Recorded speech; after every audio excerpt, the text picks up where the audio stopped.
Hey everybody, Stu Smith here and going live. There were several really good questions yesterday that I want to answer.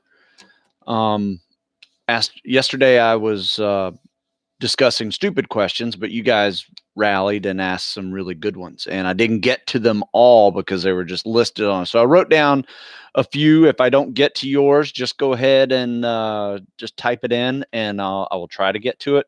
If not, leave your question in the comments below this video, and I will definitely get to it later. So here's a good question from yesterday. Does hypertrophy have a place in buds or during buds prep? I thought strength training would be better. Very good point, but it depends. If you have no muscle mass, you need to put on some muscle mass. Hypertrophy is doing that. Strength training can also do that. Calisthenics can do that. But it really kind of depends on how you respond and how you are going to respond quickly. Hypertrophy cycles, which is kind of basically a bodybuilding cycle. In fact, let's see here. This book right here is a 52-week training program, and the last 12 weeks, which is all weightlifting, is basically a bodybuilding program.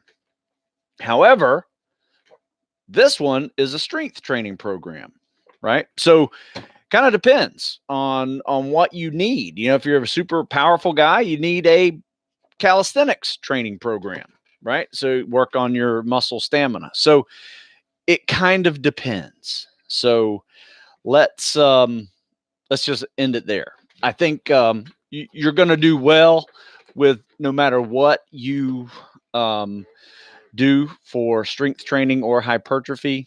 Both work well.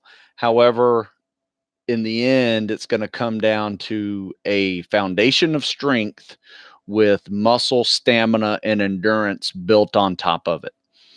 Now, you can do it in reverse. You can have the big foundation of cardiovascular endurance, build muscle stamina, and build strength, but you just have to realize where your weaknesses are. So, good question, though. How about the negative press Navy Special Warfare is getting these days? Yeah, it sucks. But I will tell you this, media is a double-edged sword. And, when you are doing well, the media will definitely expose you and share your world. If you're doing poorly, they will do the same. And unfortunately, with some incidents that are a very small percentage of what is going on in Navy Special Warfare, could be mainly a result of being nearly 20 years of continuous combat deployments. Also, these things have a way of building up, and a form of dealing with combat stress is reckless behavior. And unfortunately, there is some reckless behavior that occurs in any group. Marines have it, Army Special Forces have it, SEALs have it. It's going to happen, unfortunately. But anyway, I think we'll deal with it and become stronger out of it. It's just a bump in the road. How important are other swim strokes at buds? Not very. Whenever you are at buds, you will be doing the combat swimmer stroke either with fins or without fins. Very rarely will you be doing freestyle. You may have like a buds prep workout or something where you're doing some freestyle swims, but for the most part, it's combat swimmer stroke without fins to get to the training, and it's combat swimmer stroke with fins to get through the training. 100%. Now, when you're scuba diving, you're just going to be doing this through the water. So the other strokes, meaning breaststroke, backstroke, elementary side stroke. You could do that one. Not very important. Okay, so how about the RASP SF training pipeline to prepare people? Yes, it is really good. You know, I would say probably out of all the services, um, they have a really good training pipeline to get people prepared for special forces or ranger programs. Because if you think about it, they go through boot camp. It's a combat arms boot camp. You're going to be rucking, you're going to be shooting, you're going to be doing some really cool things, maybe even some land nav. You go into the next phase where you maybe go through some infantry training, very useful skill for the Ranger SF guy. And then you're going to go through Airborne. Um, and then you go through prep programs, which now it's an extended prep program. So they really are going to prepare you for selection. Then you go through selection. So, yeah, I think the Army pipeline's really good. And Air Force has modeled a lot of their pipeline after the Army, so is the Navy, and the Navy's getting better. Unfortunately, with the Navy, there's nothing in the Navy that prepares you for special warfare, right? You can't go on a boat for 2 years and come out of it prepared for special warfare unless you are working your butt off on your own to prepare. So, now the BUDS training pipeline is pretty good. You go through boot camp. Unfortunately, boot camp's going to be a downshift in your training. Going to get out of shape during boot camp, and then prep builds you back up, and does a really good job at building people back up. In fact, I would say probably in the last few years, I don't know what happened, but they are having more people finish Hell Week and more people finish pool comp than they ever have in history. Now, they're still having a big group of people not make it through, but it has nothing to do with their physical abilities. It typically is something else. Cold water, getting yelled at. Maybe they don't meet the standard because they're injured, things like that. But they are physically preparing people for BUDS really well. Now, obviously, there's a big part of BUDS that has really nothing to do with your physical abilities. It's all how bad do you want to endure, the pain that occurs with it.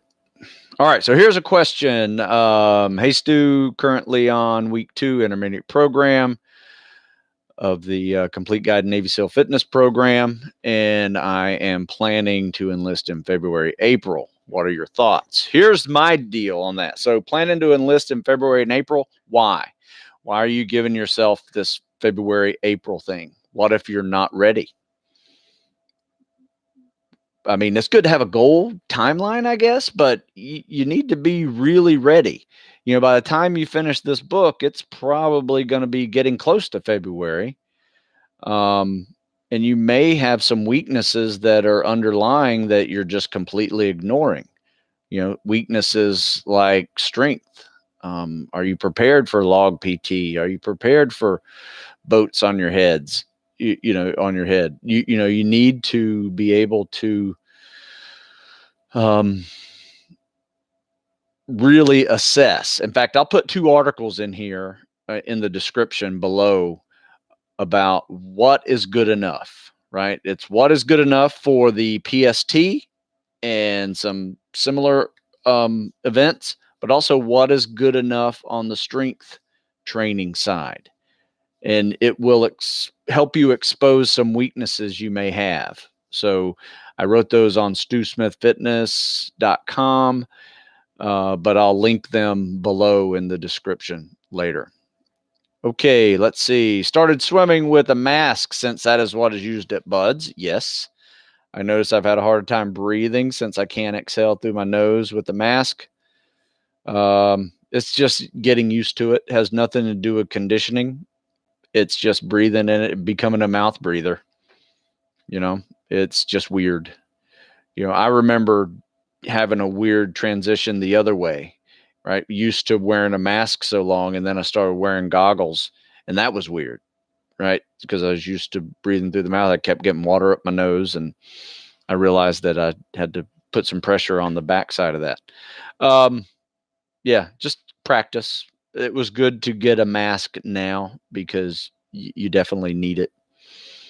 All right, let's see here. Jared asks, as of now, anyone with the option 40 will go to Airborne after completing RASP. Main reason is because shitbags are using option 40 to get their wings and quit. Ah, I can see that happening. Yeah, it used to be the other way around, but that makes sense. Go through selection, then go through Airborne.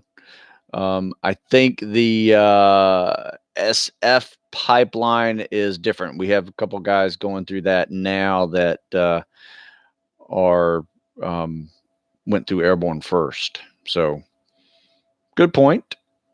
Good point. That's pretty funny because Airborne isn't hard. It's actually kind of fun. How is SWIC training different than BUDS? It is very similar to BUDS. It is the setup along the prep process is the pipeline for pre-training is very similar. In fact, you'll even go out to BUDS for BUDS prep out there or BUDS orientation, and then you'll go over to the SWIC side. You will be living very close to the BUDS compound, if not in the BUDS compound for some time. You'll do the BUDS O course. You'll have a kind of a hell week. They call it the tour. I think the last time they call it the tour, it's like 4 days. So it starts on Monday and ends Thursday. So it's pretty legit. A lot of treading, a lot of swimming, a lot of running. You do use boats. So you will have boats on your heads even.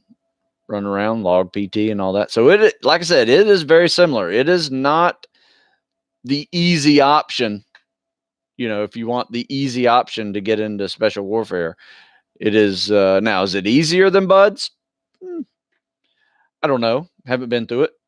As far as time, it's a little shorter, but you're going to be, once your tour's over with, you're going to really start kind of getting underway and learning about the boats and driving boats and shooting guns from boats and stuff. It's really cool training pipeline.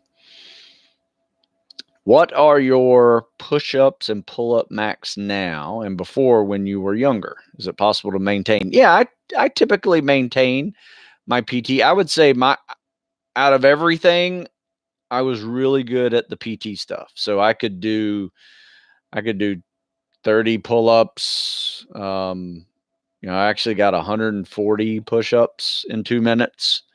115. I never got 120. I tried the 1 per second thing on sit-ups. Got 115. Usually hover around 100 now for sit-ups. I think the last time I took the PST was just about 3 weeks ago, and I stopped at 91 just because I graduated from 91. So it's just a thing that I do.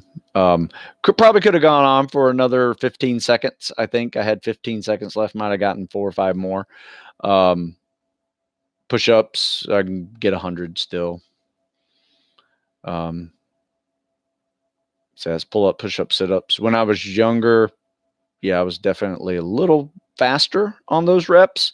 It was a little bit different, though, in those days because you could actually you could rest in the up position and shake out an arm. Rest in the up position, shake out an arm. I don't know if that helped. Might have eaten up some time, but kind of shook off some of the pain that you get from just holding it steady. But I've seen guys break 100, 120 easily with push-ups still, even without the without that. So I'm built for push-ups. I got short arms and bigger chest, and bench press and all that has never been hard for me. Will I be writing anything about the new Air Force SR, the former Weatherman, Special Reconnaissance? About time they changed that name. That was awful. You know, Jesus. So yeah, Special Reconnaissance. Great name. I just put it all into the Air Force PJCCT program. You know, pretty much it's all similar PST standards anyway, and the training's very similar. So I just put it in the PJ book. If you do the PJ book, you'll be crushing the SR pipeline. Promise you. But I don't have a plan to do it separately as of right now. I may, never know. Right now I'm working on a book, 100 PT pyramid workout. So coming up with 100 ways to use the pyramid. Pretty fun. It's kind of like the warrior workout books that are just, it's not really a program, but it's 100 different workouts, right? So there's number 49, number 36, Sam Baby 500. That's a classic. Yeah. Got some good ones in here. Ooh, Sand Baby Devil Murph. Butt kicker. We did that last Saturday. It's a good one. So, yeah, that's a fun one. It's kind of like an a la carte workout program. So it's not a program where you follow from day 1 to day 100. It's 100 workouts that you just fit into your upper body day if you want an upper body workout, things like that. Oh, let's see. Another one I'm working on is I realized that it's been a while since I've written an all calisthenic running swimming workout. So I'm going to do that just as an ebook, 100% calisthenics. Maybe have some light dumbbell work in there or maybe sandbag work. But it's basically you can do this anywhere without a gym membership. You know, you may need to swim, but you may need to replace it with biking or more running or something like that. So, all right, let's see. Running through 33 miles a week right now and enjoying it. Not bad. How much running is too much to balance strength on the PST? It depends. You know, I will say this. If you're running those 33 miles and any of them are super slow, like 9 or 10-minute miles, stop wasting your time and drop your mileage down a little bit and run faster. I mean, nobody cares that you can do 10 miles in 90 minutes. You know, how about doing 4 miles in 27 minutes, right? Or maybe 6 miles in 45 minutes, right? So push it hard on a good 7-minute pace when you're running. See how long you can handle a sub 7 pace, because that will help you tremendously when you're at buds. Because if you can hit a 27, 28-minute 4-mile timed run every week, regardless of how you feel, regardless of the 1,000 lunges you did the day before and your legs are tired, or the illness that you're kind of fighting through, if you can have a bad day and still do a 28, 29, you're solid. So that is the goal of running right now. Not necessarily 45, 50 miles a week, super slow.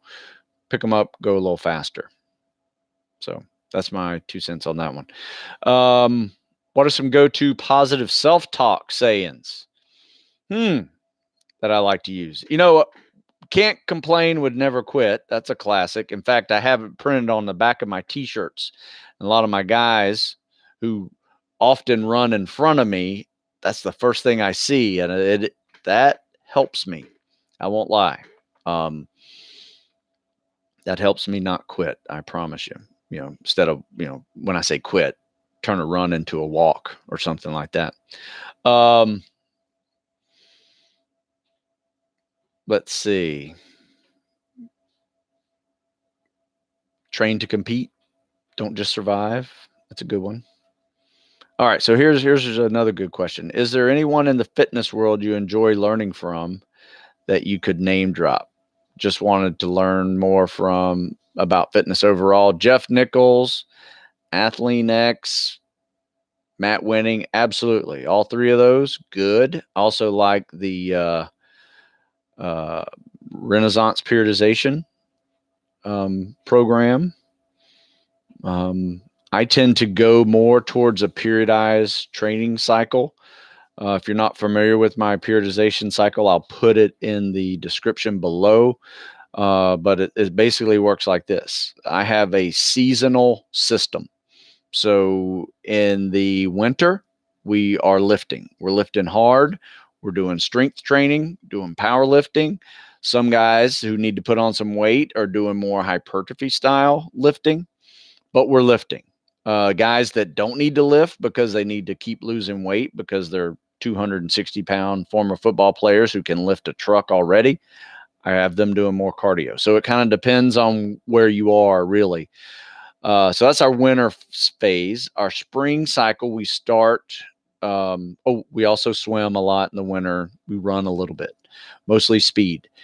In the spring, we start our progression with running, and that is kind of a bell curve with progression and running, and more calisthenics, less lifting. So it's about a 50-50 mix.